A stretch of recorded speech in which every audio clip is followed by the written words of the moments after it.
అందరికీ నమస్తే. Welcome to TR TV. నేను మీ తిరుపతి. తెలంగాణ సీఎంని మారుస్తారా? తెలంగాణ రాష్ట్ర ముఖ్యమంత్రి రేవంత్ రెడ్డి సీఎం పదవిని అధిష్టానం ఏమైనా మార్చబోతున్నారా? ఇప్పుడు ఈ క్వశ్చన్ తెలంగాణలో ఒక పెద్ద ఎత్తున హాట్ టాపిక్గా మారింది. ఎందుకంటే కర్ణాటక ముఖ్యమంత్రిని మార్చేసిరు, సిద్ధరామయ్య ముఖ్యమంత్రి పదవి తీసేసి ఆ పదవిలోకి డీకే శివకుమార్ని కూర్చోబెట్టారు. సిద్ధరామయ్యను నచ్చజెప్పిరు అధిష్టానం. దాదాపు 6 గంటల పాటు సిద్ధరామయ్యతో మాట్లాడిరు, సిద్ధరామయ్యతో డిస్కస్ చేసిరు. సిద్ధరామయ్యకు డిప్యూటీ సీఎం ఇస్తా అని చెప్పిరు. సిద్ధరామయ్యకు అవసరం అనుకుంటే ఆ ఎమ్మెల్యే పదవి కూడా రాజీనామా చేసి మీరు ఎంపీగా ఉండండి, రాజ్యసభ ఎంపీగా మీకు మంచిగా మేము మెంబర్కి ఇస్తాం, మీరు మొత్తం ఏఐసీసీకి సంబంధించినటువంటి ప్రోగ్రామ్స్ చూసుకోండి, హైకమాండ్తో ఉండమని చెప్పి సిద్ధరామయ్యకి ఆఫర్ కూడా ఇచ్చారు. సిద్ధరామయ్య మాత్రం లేదు లేదు, నేను రాష్ట్ర రాజకీయాలలో ఉంటా, నేనేం జాతీయ రాజకీయాలు చేయను, కర్ణాటకలోనే నేను కంటిన్యూ అవుతా, నేను 2.5 సంవత్సరాలు దాదాపు నేను ముఖ్యమంత్రిగా ఉన్నా కదా, ఈ 2.5 సంవత్సరాలు మీరు డీకేకి ఇవ్వండి పర్లేదు, నేను డిప్యూటీగా ఉంటా, డీకేకి మీరు ముఖ్యమంత్రి పదవి ఏమని చెప్పి సిద్ధరామయ్య కూడా ఒప్పుకున్నాడట. సో దాదాపు సిద్ధరామయ్య 3 సంవత్సరాల 10 రోజులు పరిపాలన చేసిండు. ఇంకా 2 ఇయర్స్ డీకే శివకుమార్ ముఖ్యమంత్రిగా కంటిన్యూ అవుతాడు. వాస్తవానికి డీకే శివకుమార్ అధిష్టానంతో ఒప్పందం కుదుర్చుకున్నాడట స్టార్టింగ్లోనే. 2.5 సంవత్సరాలు సిద్ధరామయ్య ఉంటాడు ముఖ్యమంత్రి, 2.5 సంవత్సరాలు నేను ముఖ్యమంత్రి ఉంటా అని చెప్పి డీకే గతంలోనే అధిష్టానంతో ఒక డీల్ కుదిరించుకున్నాడు అనేది కూడా వినబడుతున్నటువంటి చర్చ. ఇప్పుడు ఆ డీల్ ప్రకారమే వీళ్ళు ముందు పోయేటటువంటి కార్యక్రమం చేస్తున్నారు. కానీ మధ్యలో ఒక టెన్షన్ వాతావరణం వచ్చింది. ఏమని? సిద్ధరామయ్య డీకే శివకుమార్ని ముఖ్యమంత్రి చేస్తా అంటే ఒప్పుకోలే. లేదు లేదు, ఆయన సీఎం అయితే నేను ఒప్పుకోను, వేరే వాళ్ళకి సీఎం పదవి ఇవ్వండి కానీ డీకే కావద్దు అని చెప్పి సిద్ధరామయ్య చెప్పిండు. తర్వాత డీకే శివకుమార్ ఏం చేసిండు, నాకు 75 మంది ఎమ్మెల్యేల సపోర్ట్ ఉన్నది కాబట్టి నాకే ఇవ్వాలి ముఖ్యమంత్రి పదవి అని చెప్పి ఎమ్మెల్యేల మద్దతు ఎక్కువందని చెప్పి డీకే శివకుమార్ అధిష్టానాన్ని ఒప్పించుకొని మొత్తానికి సీఎం అయిండు. మరి తెలంగాణలో పరిస్థితి ఏంది? నేను కర్ణాటక సీఎం పదవి గురించి తెలంగాణలో ఎందుకు చెప్తున్నా, తెలంగాణకు లింక్ చేసి ఎందుకు మాట్లాడుతున్నా అంటే తెలంగాణలో కూడా ఒక పెద్ద ఎత్తున చర్చ నడుస్తుంది. రేవంత్ రెడ్డి ముఖ్యమంత్రి పదవిని అధిష్టానం తొలగించే కార్యక్రమం చేయొచ్చు అనేది కూడా వినబడుతున్న చర్చ. కానీ ఒక వర్షన్ ఏంటంటే రేవంత్ రెడ్డి సీఎం పదవిని కనుక డిస్టర్బెన్స్ చేస్తే, రేవంత్ రెడ్డిని ముఖ్యమంత్రి పదవిలోకి వెళ్ళి అధిష్టానం తీసేస్తే ఖచ్చితంగా ప్రభుత్వం పడిపోతుంది, రేవంత్ రెడ్డి మొత్తం ప్రభుత్వాన్ని కొలాబ్ చేస్తాడు అనేది కూడా వినబడుతున్నటువంటి ఒక చర్చ. కానీ అధిష్టానం ఒక వ్యక్తిని ముఖ్యమంత్రి పదవిలోకి వెళ్ళి తీసేస్తుంటే మొత్తం ప్రభుత్వమే కొలాబ్స్ అవుతుంది అనేది అంత ఈజీగా జరగకపోవచ్చు. కానీ రేవంత్ రెడ్డిని తొలగిస్తే జరిగే అవకాశాలు కూడా ఉంటాయి. 60%, 100%లో 60% రేవంత్ రెడ్డి ప్రభుత్వాన్ని మొత్తం డ్యామేజ్ చేసే కార్యక్రమం కూడా చేయవచ్చు. ఇప్పుడు రేవంత్ రెడ్డిని అసలు ముఖ్యమంత్రి పదవి నుండి తొలగిస్తారా, తొలగించే అవకాశం ఉందా? ఒకవేళ తొలగించే అవకాశం ఉంటే ఎంత % ఉండొచ్చు? ముఖ్యమంత్రి రేవంత్ రెడ్డిని తొలగిస్తే ఏం జరగవచ్చు అనేది కూడా పిన్ టు పిన్ ఈ వీడియోలో మనం డిస్కస్ చేసుకునేటటువంటి కార్యక్రమం చేద్దాం. అసలు రేవంత్ రెడ్డిని అధిష్టానం ఎందుకు తొలగిస్తారు అనేది కూడా ఫస్ట్ మనం మాట్లాడుకుంటే, రేవంత్ రెడ్డి పైన రకరకాల ఆరోపణలు ఉన్నాయి. రేవంత్ రెడ్డికి అడ్మినిస్ట్రేషన్ తెలుస్తలేదని, పరిపాలన రేవంత్ రెడ్డితో అయితలేదని, రేవంత్ రెడ్డి ముఖ్యమంత్రి అయిన తర్వాత ఎవరిని పట్టించుకుంటలేడని, ఎమ్మెల్యేలకు అపాయింట్మెంట్ ఇస్తలేడని, మంత్రులకు అపాయింట్మెంట్ ఇస్తలేడని, ఇష్టానుసారంగా నిర్ణయాలు తీసుకుంటుండని, ఇష్టానుసారంగా వ్యవహరిస్తున్నాడని, ఎవరిని లెక్క చేస్తలేడని, అసలు రేవంత్ రెడ్డి ఒక ప్రధానమంత్రి లెక్క బిహేవ్ చేస్తుండని, అసలు ఒక తెలంగాణకు బాస్ లెక్క ఆయన ఎక్కడ కూడా లేడని, లేదు నేను మొత్తం దేశానికే బాసు, దేశమే నేను నడుపుతున్నా అనేటటువంటి రేంజ్లో రేవంత్ రెడ్డి ఫీల్ అవుతుండని, తర్వాత రేవంత్ రెడ్డి చేయకుండా డైరెక్ట్ ఢిల్లీకి పోతున్నాడు, బీజేపీలతో మాట్లాడుతున్నాడు, ఢిల్లీలోనే 2-3 రోజులు ఉంటున్నాడు, రేవంత్ రెడ్డి పెళ్లిలోకి పోతున్నాడు, ఏదో ఫంక్షన్ హాల్ ఓపెనింగ్ పోతున్నాడు, హాస్పిటల్ ఓపెనింగ్ పోతున్నాడు, స్కూల్ ఓపెనింగ్లోకి పోతున్నాడు, ఆ తర్వాత ఇక రకరకాలుగా రేవంత్ రెడ్డి షెడ్యూల్ మొత్తం అనవసరమైనటువంటి వాటికి టైం కేటాయిస్తుంది తప్ప అవసరమైనటువంటి వాటికి టైం కేటాయిస్తలేడు అనేది ఎమ్మెల్యేల వర్షన్, మంత్రుల వర్షన్. రేవంత్ రెడ్డి పైన హైకమాండ్కి రకరకాల కంప్లైంట్ ఇచ్చారు. రేవంత్ రెడ్డి పైన మంత్రులు చాలామంది లేఖలు కూడా రాసిరట. రేవంత్ రెడ్డి గిట్లే ఎత్తును గట్లే ఎత్తును చెప్తే పట్టించుకుంటలేడు, మమ్మల్ని డేక్తలేడు, అసలు మమ్మల్ని చూస్తలేడు, మేము రేవంత్ రెడ్డికి ఏమైనా సలహాలు సూచనలు చెప్పినా మమ్మల్ని పట్టించుకుంటలేడు అని చెప్పి మంత్రులు చాలామంది రేవంత్ రెడ్డి పైన రకరకాల కంప్లైంట్లు ఇచ్చేటటువంటి కార్యక్రమం కూడా చేసిరట. ఆ తర్వాత రేవంత్ రెడ్డి నిర్ణయాలు కొన్ని తెలంగాణలో బాగా డిస్టర్బెన్స్ క్రియేట్ చేసినాయి. వెలుగుమాట్ల ఇష్యూ, భూదాన్ భూములు అని చెప్పి 60 ఎకరాలు ఖతం చేసిరు, రైతులు రోడ్ల మీదకి వచ్చి మొత్తం ధర్నా చేసిరు. అక్కడ ఉన్నటువంటి ఎవరైతే స్థానిక ఉన్నారో ఆ భూదాన్ భూములలో దాదాపు ఎన్ని ఇయర్స్ నుండో నివసిస్తున్నటువంటి వాళ్ళని రేవంత్ రెడ్డి మొత్తం కూడా ఆ ఇల్లులు కూల్చేసి రాత్రికి రాత్రి ఆగం చేస్తే రోడ్డు మీదకి వచ్చారు.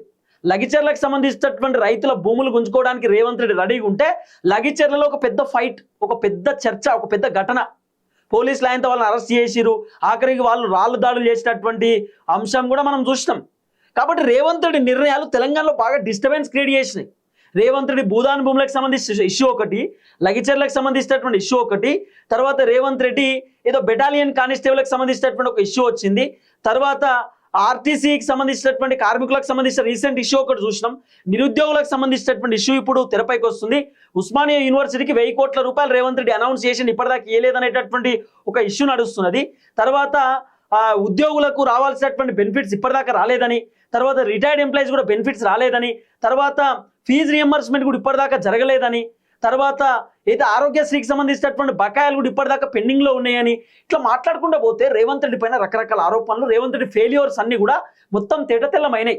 ఈ 2.5 సంవత్సరాలలో రేవంత్ రెడ్డి ఫెయిల్యూర్స్ అన్ని తెరపైకి వచ్చినాయి.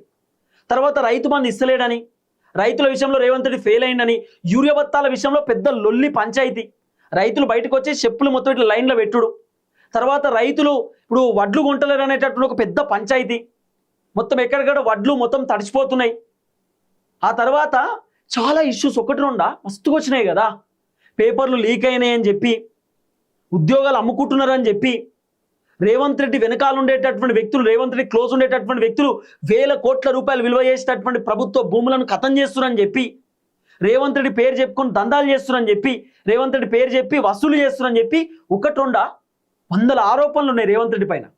మస్తు ఆరోపణలు రేవంత్ రెడ్డి మీద వస్తున్నాయి. రేవంత్ రెడ్డి 3.5 లక్షల కోట్ల రూపాయలు అప్పు చేసి ఏం చేసిండు, ఎవరికి ఇచ్చిండు, ఏం జరిగిందని చెప్పి రకరకాల ఆరోపణ. రేవంత్ రెడ్డి హైకమాండ్కు 1000 కోట్లు ఇచ్చిండని, 2000 కోట్లు ఇచ్చిన ఎలక్షన్కి పైసలు ఖర్చు పెట్టిండని, ఇది కేరళ ఎన్నికలలో. రేవంత్ రెడ్డి మన హెలికాప్టర్ రాహుల్ గాంధీ తిరగమని చెప్పిండని, వైనాడు ఎంపీ ఎలక్షన్లో రేవంత్ రెడ్డి పైసలు ఖర్చు పెట్టిండని, ఇట్లా ఒక్కటి రెండా మస్తుగా వచ్చినాయి కదా వార్తలు తెరపైకి. మస్తు మంది మాట్లాడుకున్నారు కదా.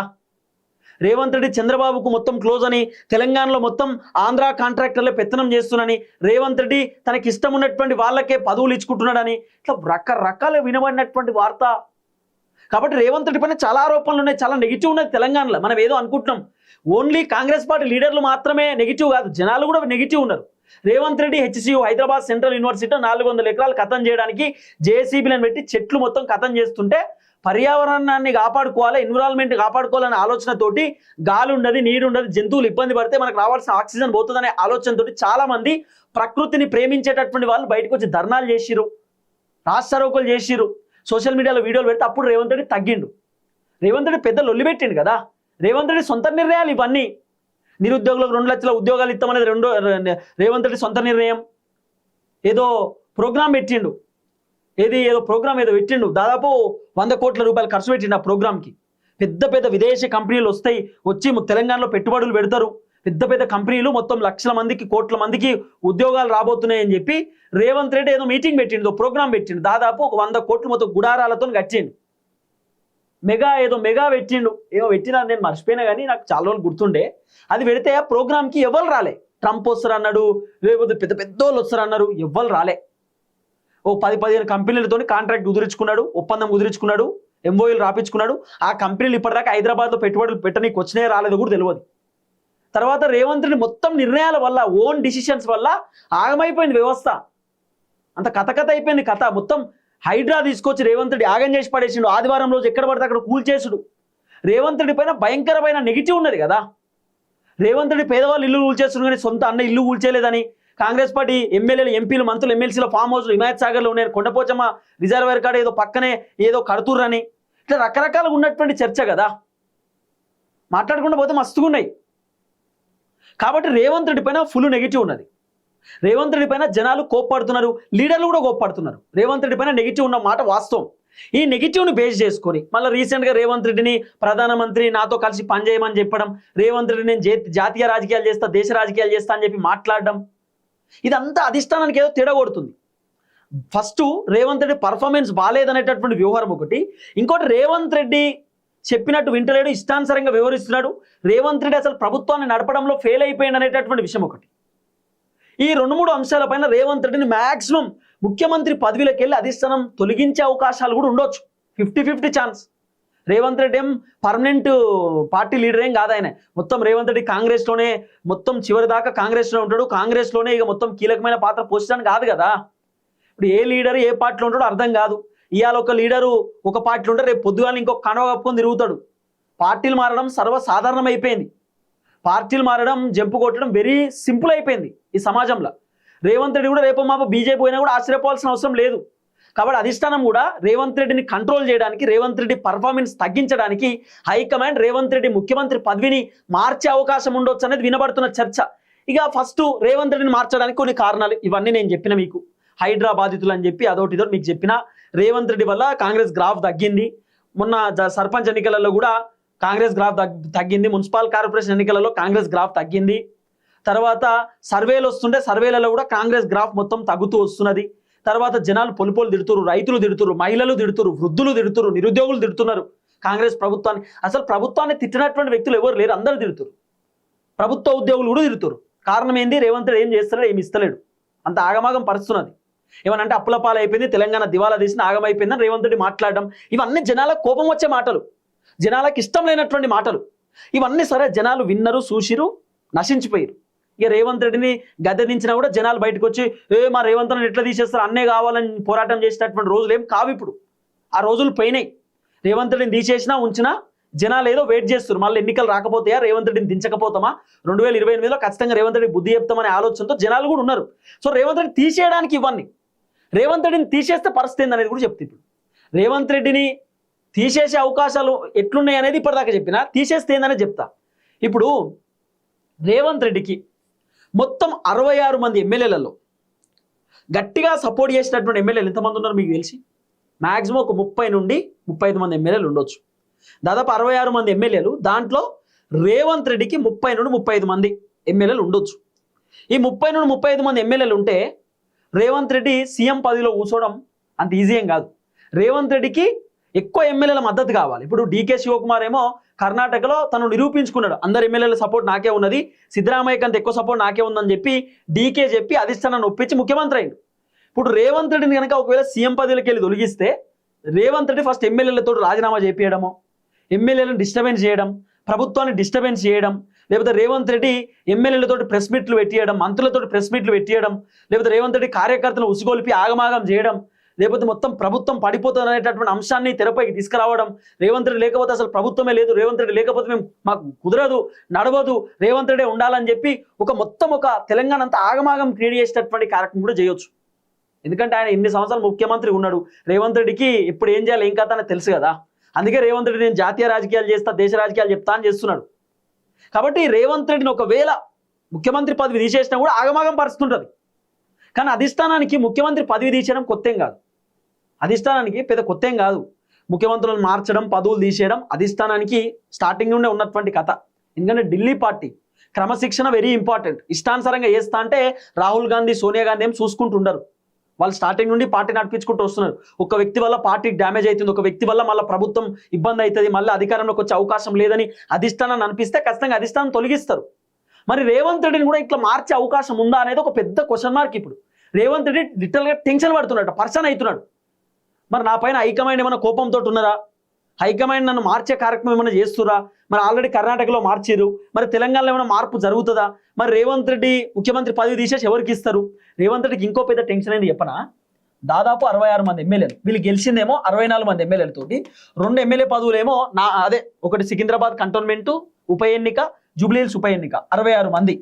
ఇప్పుడు రేవంత్ రెడ్డి బాధ, ఈ 66 మందిలో 36 మంది ఎమ్మెల్యేలు పొంగులేటికో, బట్టన్నకో, ఉత్తమన్నకో, ఒకవేళ ఈ 36 మంది వీళ్ళకి సపోర్ట్ ఉండి జస్ట్ ఒక 30 మంది రేవంత్ రెడ్డికి సపోర్ట్ ఉన్నారనుకో, ఈ వీళ్ళు ఏం చెప్తారు తెలుసా? ఈ మంత్రులు బట్టన్న అయినా, ఉత్తమన్న అయినా, పొంగులేటి అయినా హైకమాండ్ దగ్గరికి పోయి, సార్ కాంగ్రెస్ పార్టీ ఎమ్మెల్యేలలో దాదాపు 36 మంది హైయెస్ట్ ఎమ్మెల్యేల సపోర్ట్ నాకే ఉన్నది, ఇంకా పొంగులేటి శ్రీనివాస్ రెడ్డి తలుసుకుంటే ఈ 36 ప్లస్ పార్టీ మారినటువంటి 9 మంది ఎమ్మెల్యేలు కూడా పొంగులేటి దగ్గర ఉంటారు. దాదాపు ఈ 36 ప్లస్ 9 ఎంత కాదన్నా కూడా 45 ప్లస్ 46, 47 దాకా రావచ్చు. అంటే రేవంత్ రెడ్డి కంటే ఎక్కువ సపోర్ట్ ఎమ్మెల్యేలు నాకే ఉన్నది, నాకే సీఎం పదవి ఏమని చెప్పి పొంగులేటి అధిష్టానానికి చెప్పిండు అనుకో, రేవంత్ రెడ్డి ఫెయిల్ అవుతాడు.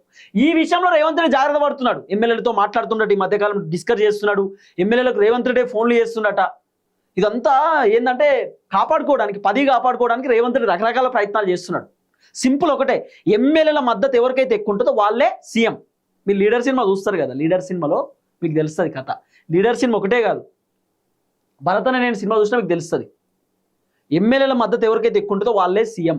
ఇప్పుడు దాదాపు 66 మంది ఎమ్మెల్యేలు ఉన్నారు కదా, కేవలం 30 మంది ఎమ్మెల్యేల సపోర్ట్ రేవంత్ రెడ్డికి ఉండి 36 మంది ఎమ్మెల్యేల సపోర్ట్ పొంగులేటి శ్రీనివాస్ రెడ్డికి ఉంటే పొంగులేటి సీఎం. ఎవరికి ఎమ్మెల్యేల మద్దతు ఎక్కువ ఉంటే వాళ్ళే సీఎం అవుతారు. ఒకవేళ రేవంత్ రెడ్డి కనుక ఈ 9 మంది ఎమ్మెల్యేలను రేవంత్ రెడ్డి పార్టీ మారిన వాళ్ళని రేవంత్ రెడ్డి చేర్చుకుంటే 39 అవుతారు కదా. అప్పుడు 39 కాబట్టి 36 కంటే 39 హైయెస్ట్ కాబట్టి రేవంత్ రెడ్డి సీఎం. ఏ ఎమ్మెల్యేల మద్దతు ఎక్కువ ఉంటే వాళ్ళే సీఎం. కాబట్టి ఇట్లా రేవంత్ రెడ్డి ఈ టెన్షన్ కూడా పడుతున్నాడు. ఇప్పుడు కర్ణాటకలో అదే జరిగింది. డీకే చెప్పినట్టు ఎమ్మెల్యేల మద్దతు మొత్తం నాకే ఉంది సార్, నేనే సీఎం అన్నాడు. ఇక్కడ రేవంత్ రెడ్డికి ఎవరైనా ఎసరు పెడతారా అనేది రేవంత్ రెడ్డి బాగా టెన్షన్, ఉలిక్కి పడుతున్నాడు, పర్సన్ అవుతాడు, భయపడుతున్నాడు, భయంగా ఉన్నాడు రేవంత్ అన్న. కాబట్టి మరి ఈ పంచాయతీ ఎక్కడ దాకా పోతుంది, ఏం కథ అనేది ముందు వేచి చూడాల్సినటువంటి అవసరం ఉంటుంది. దయచేసి వీడియో అందరూ షేర్ చేయండి. అందరికీ నమస్తే, థ్యాంక్ యూ సో మచ్. జై తెలంగాణ.